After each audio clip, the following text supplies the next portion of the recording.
Hello, ఈ వీడియోలో మనము స్టాక్ మార్కెట్ బేసిక్స్లో భాగంగా instruments that are available in stock market గురించి చూద్దాం. ఇన్స్ట్రుమెంట్స్ దట్ ఆర్ అవైలబుల్ అంటే ఏంటంటే, ఇన్స్ట్రుమెంట్స్ అంటే ఇక్కడ ఏంటి అంటే, ఇప్పుడు ఫర్ ఎగ్జాంపుల్ మనము మాట్లాడుకునేది స్టాక్ మార్కెట్ గురించి కదా.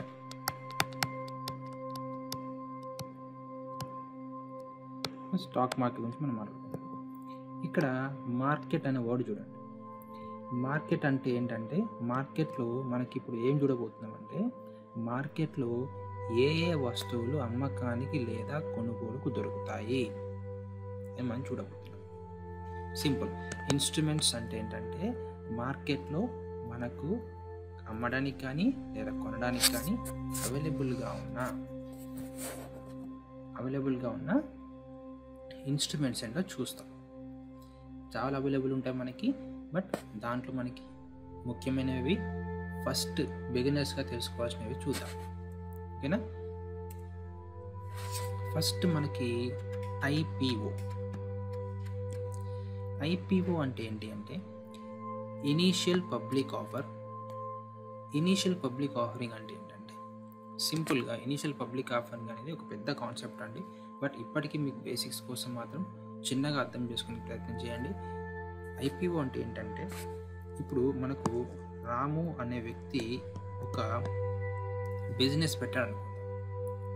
ఓకేనా? అతనికి ఒక బిజినెస్ ఉంది, బిజినెస్ 1 అని ఉంది. ఓకేనా? ఈ బిజినెస్ 1 అతనికి పెట్టడానికి ఒక 100 కోట్లు ఖర్చు అయ్యాయి. 100 కోట్లు ఖర్చు అయ్యాయి. ఈ బిజినెస్ ఇప్పుడు ఎక్కడ రన్ అవుతుంది అంటే, హైదరాబాద్లో రన్ అవుతుంది అనుకోండి. సో రాము బిజినెస్ 2ను కూడా ప్లాన్ చేస్తున్నాడు. ఎక్కడ? వైజాగ్లో. సో దీనికి ఒక 100 కోట్లు ఖర్చు అవుతుంది. బట్ రాము దగ్గర ఒక 50 కోట్లు మాత్రమే ఉంది.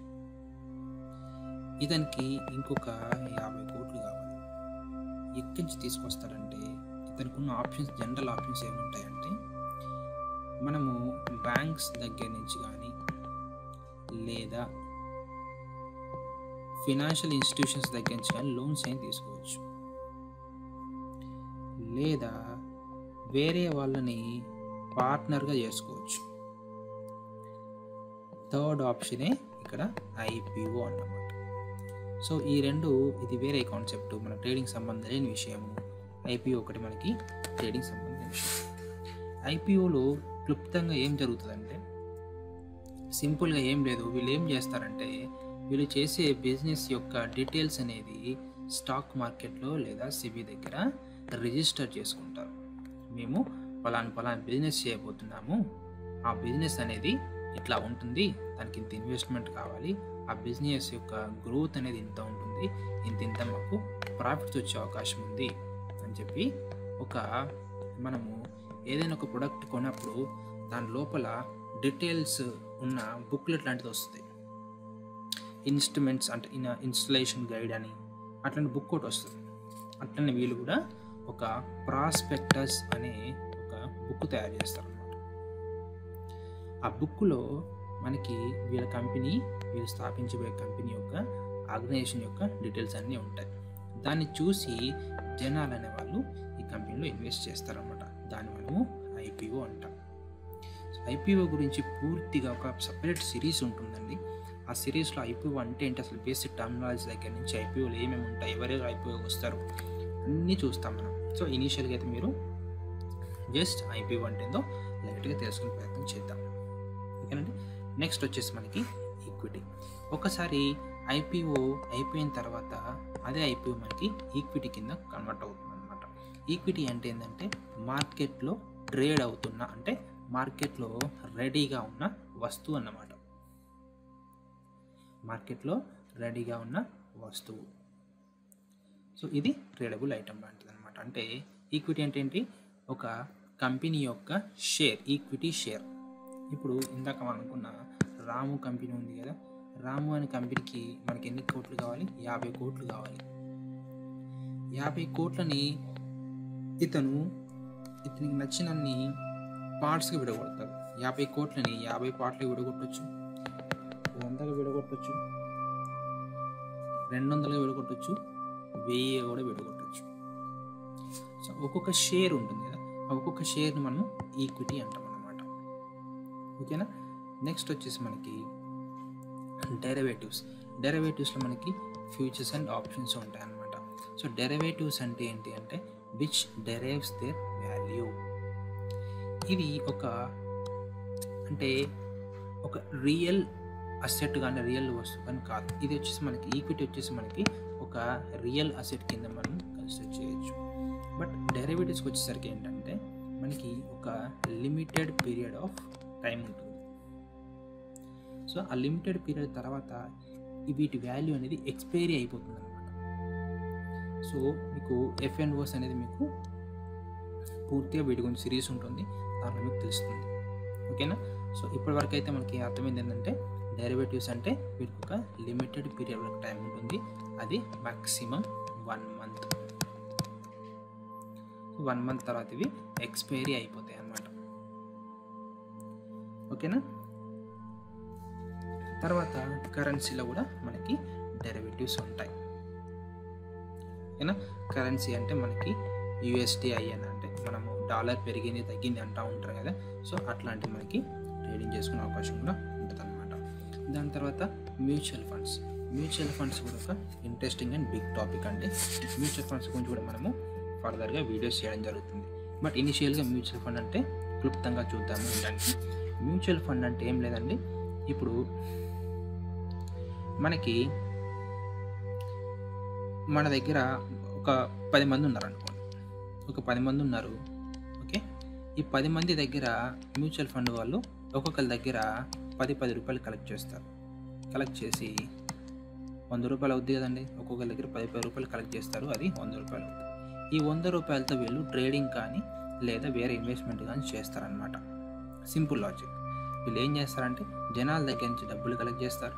డబ్బులు కలెక్ట్ చేసి ఆ డబ్బులతో వీళ్ళు ట్రేడింగ్ కానీ లేదా ఇతర ఇన్వెస్ట్మెంట్ కానీ చేస్తారు. ఆ చేసి ఇన్వెస్ట్మెంట్ తర్వాత అందులో వచ్చిన ప్రాఫిట్స్ని మనకి షేర్ చేస్తారు అన్నమాట. Simple concept. Next exchange traded funds. ఇవి ఏంటంటే ఎక్స్చేంజ్ ట్రేడెడ్ ఫండ్స్ అంటే మనకి ఎగ్జాంపుల్ ఒకటి తీసుకుందాము. నిఫ్టీ బీన్స్ అని ఉంటాయి, నిఫ్టీ ఎక్స్చేంజ్ ట్రేడెడ్ ఫండ్స్ ఉంటాయి. ఇవంటే ఏంటంటే ఎక్స్చేంజ్, ఇప్పుడు ఎక్స్చేంజ్ వచ్చేసి మనకి ఇప్పుడు ఏంటి నేషనల్ స్టాక్ ఎక్స్చేంజ్ ఉంది. ఆ ఎక్స్చేంజ్ వాళ్ళు ఒక ఫండ్ క్రియేట్ చేస్తారు. ఆ ఫండ్ కూడా మనకి మార్కెట్లో ట్రేడ్ అవుతుంది. సో ETFs గురించి కూడా మనం డీటెయిల్ వీడియోస్ చేయడం జరుగుతుంది, దాంట్లో మీకు డీటెయిల్గా చెప్పడం జరుగుతుంది. సో ఇప్పటికైతే మీకు ఇంకా చాలా ఇన్స్ట్రుమెంట్స్ అవైలబుల్ ఉంటాయి మార్కెట్లో, బట్ ఇప్పటికైతే మనకి ఇవన్నీ చాలా ఇంపార్టెంట్. మనము IPO చూసాము, ఫ్యూచర్స్ అండ్ ఆప్షన్స్ అంటే చూసాము, డెరివేటివ్స్ చూసాము, equity, mutual funds, currency derivatives and exchange traded funds గురించి కూడా చూసాము. నెక్స్ట్ మనకి బేసిక్గా మనకి ఈక్విటీ మార్కెట్ టైమింగ్స్ ఒకటి చూద్దాం. మార్కెట్ టైమింగ్స్ ఓకేనా, ఎప్పటి నుంచి ఎప్పటి వరకు ఉంటుంది. బేసిక్గా మార్కెట్ టైమింగ్స్ అని మనం 2 విధాలుగా విధించండి. ఒకటేమో pre open, 2 intraday. Pre open అనే మార్కెట్ మనకి 9 AM నుంచి 9:15 PM వరకు, 9:15 AM వరకు, 9 AM నుంచి 9:15 AM వరకు ఉంటుంది. సో ప్రీ ఓపెన్ అనేది ఏంటంటే ఇది రియల్ మార్కెట్ అని అనకూడదండి. సో ఈ ప్రీ ఓపెన్లో ఏం జరుగుతుందంటే మార్కెట్ అనేది ఎక్కడ ఓపెన్ అవ్వాలో డిసైడ్ అవుతుంది అనమాట. ఓకేనా. సో ఈ ప్రీ ఓపెన్ గురించి మనం డీటెయిల్గా చూస్తాము. సో ప్రీ ఓపెన్ అంటే ఇప్పటికి మనం అర్థం చేసుకోవాల్సిందంటే 9 AM నుంచి 9:15 AM కాదండి, 9:15 AM కాదు, 9 o'clock 9 గంటల 8 నిమిషాల వరకు ఉంటుందండి. 9 hours 8 minutes. ఓకేనండి. తర్వాత మనకి ఇంట్రాడే అంటే ఏంటంటే మనకి 9:15 నుంచి 3:30 PM వరకు ఉంటుంది. దాన్ని మనము ఇంట్రాడే అంటాం. టోటల్గా మనకి మార్కెట్ టైమింగ్స్ ఏంటి అన్నట్టు ఈక్విటీలో మాత్రమే ఏంటంటే మనకి ఈక్విటీ అండ్ డెరివేటివ్స్ మనకి ఏంటి అంటే NSE పరంగా మనకి ఏంటి మార్కెట్ టైమింగ్స్ 9:15 to 3:30 PM అన్నమాట. ఓకేనండి. Next, participants of the stock market. Participants అంటే ఏంటంటే, సో సేమ్ మళ్ళీ ఎగ్జాంపుల్ తీసుకుందాము. మళ్ళీ స్టాక్ మార్కెట్ని మనము ఒక వెజిటేబుల్ మార్కెట్గా ఊహించుకోండి. వెజిటేబుల్ మార్కెట్గా ఊహించుకోండి. సో ఈ వెజిటేబుల్ మార్కెట్లో మొత్తం మనం వెతికితే ఎలాంటి వాళ్ళు కనబడతారు, ఎవరెవరి ఇన్ఫ్లుయెన్స్ దీని మీద ఉంటుంది, ఎవరెవరు దీంట్లో పార్టిసిపేట్ చేస్తారు, ఒకసారి మనం చూద్దాం. ఓకేనండి. చాలామంది పార్టిసిపేట్ చేస్తుండొచ్చు, బట్ ఒక ఎగ్జాంపుల్ కింద చూద్దాం. ఓకేనా. మనకి చెప్దాం, మనము ఎవరైతే రైతులు ఉన్నారనుకోండి, ఫార్మర్ వస్తారు. ఓకేనా. హోల్సేల్ వ్యాపారి వస్తాడు, రిటైలర్ వస్తాడు, తర్వాత ఎవరైతే షాప్స్ ఓన్ చేస్తారో వాళ్ళు ఉంటారు, తర్వాత కన్జ్యూమర్స్ కానీ లేదా కస్టమర్స్ కానీ వస్తారు. సో దీంతో పాటు ఇంకా ట్రాన్స్పోర్ట్ చేసే వాళ్ళు వీళ్ళందరూ వస్తారు. సో అట్లానే మనకి స్టాక్ మార్కెట్లో కూడా పార్టిసిపెంట్స్ ఉంటారనమాట. దాంట్లో చాలామంది ఉంటారు, బట్ హై ఎండ్లో ఎవరు ఉంటారో చూద్దాం. ఓకేనండి. ఫస్ట్ మనము హై ఎండ్లో తీసుకుంటే గవర్నమెంట్ ఎలా పార్టిసిపేట్ చేస్తుంది మార్కెట్లో, ఎలా ఇన్ఫ్లుయెన్స్ చేస్తుంది మార్కెట్ని అంటే, ఇప్పుడు సే ఫర్ ఎగ్జాంపుల్ బడ్జెట్ ఉందనుకోండి. సో బడ్జెట్ ఉంది, ఈ బడ్జెట్ కానీ లేదా ఏదైనా కంట్రీ పైన వార్ కానీ, ఇది ఎవరు తీసుకుంటే డిసిజన్ ఎవరిది? పూర్తిగా గవర్నమెంట్. సో గవర్నమెంట్ తీసుకునే డిసిషన్స్తో మార్కెట్ పెరగడం కానీ లేదా తగ్గడం కానీ జరుగుతుంది. సో గవర్నమెంట్ యొక్క మెయిన్ మోటో ఏముంటుంది టువర్డ్స్ స్టాక్ మార్కెట్ ఏముంటుంది అంటే, మార్కెట్ని ఎప్పుడు స్టేబుల్గా ఉంచడం, మార్కెట్ని ఎప్పుడు స్టేబుల్గా ఉంచే ప్రయత్నం చేస్తుంది. ఓకేనండి. Next, FIIs, foreign institutional investors. వీళ్ళు FIIs ఎవరా అంటే, వీళ్ళు ఇండియన్స్ కాదండి, ఫారినర్స్ అన్నమాట. వీళ్ళు ఫారిన్లో కూర్చుంటారు లేదా ఇండియాలో ఉండొచ్చు, బట్ వాళ్ళ నేషనాలిటీ అయితే ఇండియా అయితే కాదు. సో వాళ్ళు ఏం చేస్తారంటే, వీళ్ళు ఒక పూల్ కానీ ఏర్పడతారు.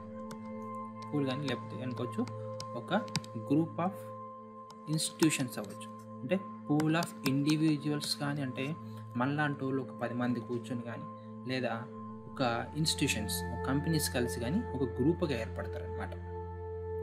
ఏర్పడి ఒక ఫండ్ క్రియేట్ చేసుకుంటారు. సే ఫర్ ఎగ్జాంపుల్ ఒక 1000 crores అనుకో. ఈ ఫండ్తో మన స్టాక్ మార్కెట్లో ట్రేడ్ చేస్తూ ఉంటారు. వీళ్ళు మార్కెట్ని హై లెవెల్లో ఇన్ఫ్లుయెన్స్ చేయగలరు.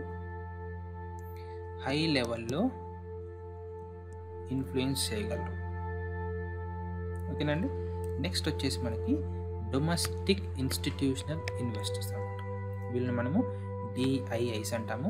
FIIs ఫారిన్ ఇన్స్టిట్యూషనల్ ఇన్వెస్టర్స్ మనం FIIs అంటాము.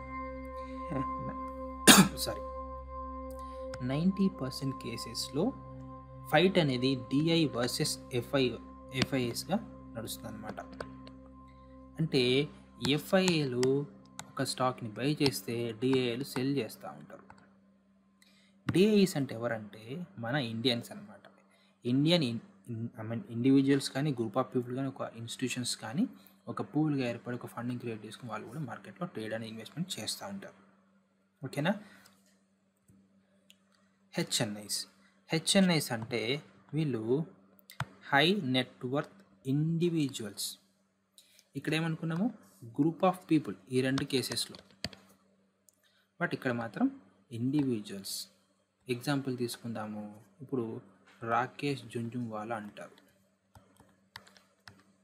రాకేష్ జుంజుంవాలా అనేది ఒక HNI అనమాట. హై నెట్వర్త్ అంటే వీళ్ళ దగ్గర 100 కోట్లు ఉంటాయి అన్నమాట. వాళ్ళు దాంతో ట్రేడ్ చేస్తారు, వాళ్ళు కూడా పార్టిసిపేట్ చేస్తారు మార్కెట్లో. రీటైలర్స్ అంటే మనలాంటి వాళ్ళు చిన్న చిన్న ట్రేడర్స్ లక్షలు 10 లక్షలు కోటి రూపాయలు పెట్టుకుని వెళ్తుంటారో వాళ్ళు మనకు రీటైలర్స్ కింద వస్తారు. వీటితో పాటు మనకి బ్రోకర్స్ ఉంటారు. బ్రోకర్స్ గురించి మనము కొద్దిగా అడ్వాన్స్ లెవెల్లో నేర్చుకుంటే బెటర్. బ్రోకర్స్ అంటే ఏం లేదండి, ఒక చైన్ సిస్టమ్ ఉంటుంది మార్కెట్లో. చైన్ అంటే ఏంటి, మనకి ఎక్స్చేంజ్ అంటే ఎక్కడైతే ఇది మార్కెట్ ఉంటుందో దాన్ని మనం ఎక్స్చేంజ్ అంటాము. సే ఫర్ ఎగ్జాంపుల్ ఎన్ఎస్సి అనుకోండి, ఓకేనా, ఎన్ఎస్సి నేషన్ స్టాక్ ఎక్స్చేంజ్, లేదా బిఎస్సి అనుకోండి, ఓకేనా. ఇక్కడ ఒక పర్సన్ ఉంటాడు, అంటే పర్సన్ ఎందుకు అంటున్నా అంటే వీటిలో ఎవరైనా అవ్వచ్చు, ఎఫ్ఐ కావచ్చు, డిఐ కావచ్చు, హెచ్ఐ కావచ్చు, ఎవరైనా కావచ్చు. ఒక ఇన్వెస్టర్ కింద మనం అనుకుందాం. ఒక ఇన్వెస్టర్ మధ్యలో బ్రోకర్ ఉంటాడు. ఇన్వెస్టర్ బ్రోకర్ త్రూ దీన్ని సంప్రదించాలి, ఓకేనా. బ్రోకర్ టర్మినల్లో మనకి బై కానీ లేదా సెల్ కానీ ఆర్డర్ పెట్టుకుంటాడు. అది బ్రోకర్ నుంచి ఎన్ఎస్ దగ్గరికి వెళ్ళిపోయి మళ్ళీ కన్ఫర్మేషన్ ఇన్వెస్టర్కి వస్తుంది అనమాట. సో అది బ్రోకర్ పని. సో బ్రోకర్ సంబంధించి మనము డీటెయిల్గా తర్వాత మాట్లాడుకోవచ్చు. సో బేసిక్గా మనకి మార్కెట్లో చాలా ఇంపార్టెంట్ టర్మినాలజీ అండి. సో టర్మినాలజీలో మనం కన్ఫ్యూజ్ అవుతే బేసిక్గా మొదటికే మోసం వస్తుంది అనమాట. సో మనము బేసిక్ టర్మినాలజీ ఏంటో ఒకసారి చూద్దాం, ఓకేనండి. సో ఈ వీడియోలో మనం ఒకసారి మళ్ళీ రిక్యాప్ చేసుకుందాము. ఈ వీడియోలో మనం ఏం చూసామంటే ఇన్స్ట్రుమెంట్స్ దట్ ఆర్ అవైలబుల్ చూసాము. చూడండి, ఇన్స్ట్రుమెంట్స్ దట్ ఆర్ అవైలబుల్ చూసాము. ఏమేమి ఇన్స్ట్రుమెంట్స్ ఉన్నాయండి? IPOs, equities, derivatives, currency derivatives and mutual funds, exchange traded funds. And market timings అంటే ఏమో చూసాము, ప్రీ ఓపెన్ గురించి చూసాం, దాంట్లో మళ్ళీ ఇంటర్డే టైమింగ్స్ ఏంటో చూసాం. నెక్స్ట్ పార్టిసిపెంట్స్ ఆఫ్ ది మార్కెట్లో ఎవరో పార్టిసిపేట్ చేస్తారు, దాంట్లో ముఖ్యమైన వాళ్ళు ఎవరో చూసాము. దాంట్లో గౌట్ ఒకటి అండ్ గవర్నమెంట్ ఒకటి, FIIs, DIIs, HNIs and retail individuals. Okay, market terminology మనము నెక్స్ట్ వీడియోలో చూద్దాం. ఓకే అండి, thank you so much. Bye.